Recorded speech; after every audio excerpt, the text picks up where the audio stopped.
cans, well, then you finally stop a guy and they match. That's a litter ticket. I'll go to the next one. Now we talked, this is about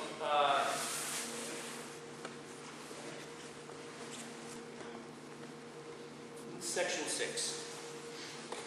That's the Environmental Management Act sections that I'm more interested in right now, and that's where our illegal dumping could go. This is where it would go with us right now. And this is the maximum. So it's all the same as a litter. Well, actually, no, it's instead of 2,000, I think we're at the big $1 million for, that's major companies, and that's per day if they continue to keep on polluting and they don't want to fix the effluent problem, and it's $1 million a day. Give it to them. I don't suspect that we're really in this situation with illegal dumpers going to be getting $1 million out of a mattress or something, but we know that's our roof, and that's how serious our court and our judges look at this. When they see that you've just committed an offense that I can get you for $1 million and put you in jail for 6 months, they've really got a lot of room in that courtroom to hit them. And what's important here is that the fine amount is $575 for that little reminder that I got you, I've seen you. I'll talk about how we can put some operational plans into place to get these tickets out there. But what's important about this is that, as we all know in a court of law, our judges rely heavily on how everything impacts his community, his province, and is it serving my public, what I'm doing here today with this individual? If we didn't care about dumping, if we don't care about illegal dumping, and it's not a benefit to my society to prosecute an individual who had put out a garbage bag, and you're taking my court time up? That's not the reaction I think we're going to get.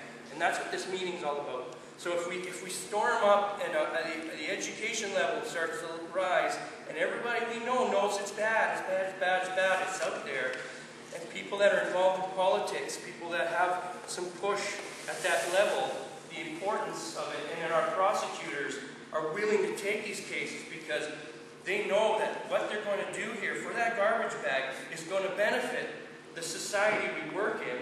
Then the judges see that. Then they put that, when they decide that penalty, they're there to make sure everybody remembers. And he didn't leave here with a $575 ticket. It's $2,000, and thank you very much. And maybe I'm going to force you to remediate that site also. So, mister, you're going to get a truck, you're going to go pick it all up, plus you're going to pay the fine. And you have this date to do it. As opposed to, let's shuffle this through. All right, garbage bag, okay, what do you want, 500? Okay, no. They look at it seriously. And we know, we have had discussions with the town, our prosecutors, our lawyers, and we've discussed these issues. And they are set on backing us up. If we are going to put the effort into getting these individuals that are illegally dumping, that's why I wanted to talk about the difference between the litter and this section 6.3 and 6.2. The litter, not so much. Okay, don't bog me down in court for that. Deal with it on a fine basis and let it go. But now, you bring me anybody who has a commercial enterprise, a business, or a illegal commercial enterprise business. We'll take those right now, and we're going for as much as we can go. So that means now I'm just writing a report up for my crown, discussing what we found here. We've got an individual who went the whole way out, and I've got 3 pieces of drip rock, a paint can, and he has a business. He was out there with his rent-a-car or business lease, Joe's Plumbing. No matter minor, they want it. So on that level, it's entertaining to our court system. If the litter now becomes a larger court, that the dumping is of something substantial, and it's more than the bag, and it's not ma and pa kind of dumping where you could just deal with it with the fine and it's hard enough on them. It's a larger quantity. It's, you know, they do kind of want a bit of mass there. And I don't have an exact number to give you guys, but that also, our Crown wants to take that to court. Just can you remember your questions? Or they want to take that on also. Okay? So we do have support. We're ready to go. And we have been actioning quite a few, which I will discuss in the end. So, next slide. What are the tools that we have currently today? Well, these little points are what I have. In my toolbox has a law enforcement officer dealing with illegal dumping. Now remember, illegal dumping is tough not to crack. They're at night. They're in bushy spots. They're sneaky. But we do know a little bit more about them. And it's based on this toolbox. I have patrols, so I can get out. I can drive around. I can try to find these problematic areas. I can collaborate with other officers, tell them this is where we've got a certain issue. This is where we want to focus our attention. This is what we want to do through our mode of transportation. We can gather intelligence, and our intelligence comes from our previous files, what we encounter when we patrol. As we bring in the information, we know where the sore spots are within our community. We can gather a little bit of intel by, is it commercial waste? What's on there? A little receipt left behind. And I will talk to you about some of the difficulties with some of that evidence found on site. Why you cannot get to prosecution with a full receipt there or a business card, where you need more. But those are some of the things we can gather from intel. Surveillance, remote end staff. So surveillance, basically cameras in the trees, squirrels all over telling us what's going on. Guys parked in the black van, and which we don't, you know, that's getting a little tough on a guy to stay out by a dump, because most likely, which we've started to see, the cycles aren't every day. It's always certain, which is part of our intelligence that we've gathered, certain people, they get attached to their little favorite dumping spot. And that's mine. I go there. And that's where I dump every 3.5 months, or every second Friday. They have a routine to them. That's what you start to see. Each dump site has a little heartbeat to it. And it's like, it pulsates at a certain rate, and boom, they come back. And we've only started to clue into this stuff. We've always had. Some of our own, all the officers that have been here before, when you have these projects before, I'll start to notice these things. Now we want to really work on this stuff. There is something going on here. There is a trend to these dump sites. Of course, our public. So back to intelligence and surveillance. So now we know when this is occurring. We know what kind of cameras we can place, how to place them, and when we should be back and making sure we get the images. The public is also a very great tool. Another one of my tools. How the public is a great tool is the information they provide. Getting the public educated on the base level of how important it is to keep these places clean, and how serious we are looking at these, and how big the infractions are. Just that alone, and then getting that word out to our little ones growing up in these communities. We almost have to clean the slate and work up again, and keep bringing into our children and grandchildren, and work at that importance to them, so that they think twice before they get comfortable, like I said, my intel, in their little dumping spot. Because it's cheaper to drive up the dirt road and dump there, and no one ever catches me here. But if you start thinking about it, I could go to jail for 6 months. Or I could be charged more money than I have, and my vehicle could be impounded. I think you're going to start thinking a little more before you start that trend.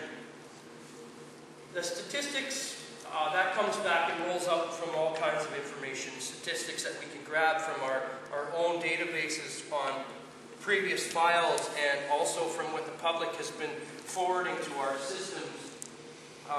All these numbers crunched together, they actually start spitting out statistics, which is an intelligence-based enforcement. We do use these things. I use them a lot in certain systems that I'm looking at. For example, if I want to see how many hunters are active in one area, I go to a database and I see how many draws have been out, how many have been canceled, how many this. That's a bit of statistics. Same thing with this. But you got to find those numbers. They're hidden somewhere. Where they're hidden, well, I get lots from the Fraser Valley. Well, I can get from the district. How much did you spend cleaning up over here? How many times did you go? What were those items that you were cleaning? Give me the spreadsheet. And I get that all over the place. And I start to see what is the most common item that's always being tossed out. And we can also use this information in our tools to then go back and say, do we need to revisit our solid waste management plans in this city? Maybe. Maybe we got to accommodate for something here. Bigger items, and you might not get it in the bush anymore, and it might show up here. Those are some discussions we really got to look forward to. The next slide is the action slide. All of these are very similar to the last items we've talked about. Does anybody know where that is? Isn't that over by the... Yeah. That's beautiful gill. Yeah. It's one of our primary ugly spots. It's become the site. I think people, we went there, oh, this was hilarious. We had a guy show up with a Porsche trailer full of organics and probably other stuff in there. And he was just buttoned down there. He saw us and says, well, just getting rid of my stuff. It's all good, you know? And we're like, wow, unbelievable. We need to talk about this. And remind him that this stuff you have here, it goes to the dump. Oh, I thought this was a dump. You know, I thought this is where we go with this stuff. Why not? And he's like, oh, I saw you were parked there, so I kind of felt weird about it, so I thought I'd go down to the river to get rid of this stuff. Okay, no way. Okay, turn around, take this horse carriage of yours and leave, please, with all your garbage. And it goes to the dump. Well, we hope in our heart, as law enforcement officers, that that person listened to us. But of course, I got one of those weird ways of thinking all the time. All I first saw is he's going around the next corner, around not, and he's going to dump that stuff. Because when he gets to the dump on a Sunday, I don't even know if it's open on a Sunday. That may be an issue too we have to look at. I don't know. He may now go, it's closed, darn it. And I don't want this stuff in here anymore, I gotta go somewhere else. So, we can target our patrols through the intel, go to the areas that need the pressure. We know it's all over the place out there, but we can start to tell our guys, our small crews, there's 5 of us in this area, and we look after Port Moody to Lytton to Manning to Abbotsford, those 5 guys. So, but we can take those 5 guys and say, we're going to focus over here. We're going to focus on this little hole here in Gill and Peg, and we're going to patrol it every day. We're going to talk to people. We're going to remind these people that are coming out with stuff, this is where we go. And please clean up your shotgun shells. Here's your litter ticket. We can start that way. Intelligence-based enforcement. Well, we know where, we know what time, we know what's going on. We know it's a nighttime activity. So I can put surveillance cameras up, work a bit of a covert operation on one little spot, and hit that little infection until we clean it and wounds clean. But we also know that they're going to move a bit. They can become transit, but we also know that when we get our first preliminary statistics, that they like their cozy little spot. Then they feel like, oh, I gotta do this somewhere else. And I just got caught by a camera. Oh, I gotta think twice about this. And it may bring down that population right now, where I'm thinking the dumping end of it is probably amongst the whole population, it may be about 20%, which is pretty high. 20% of the people are dumping. It could be that higher, 15. But at least I'd like to pinch that down to 5 to 2%. You're never going to solve all crime. It's a very hard thing to do. but I'd like to at least pinch it down a bit more.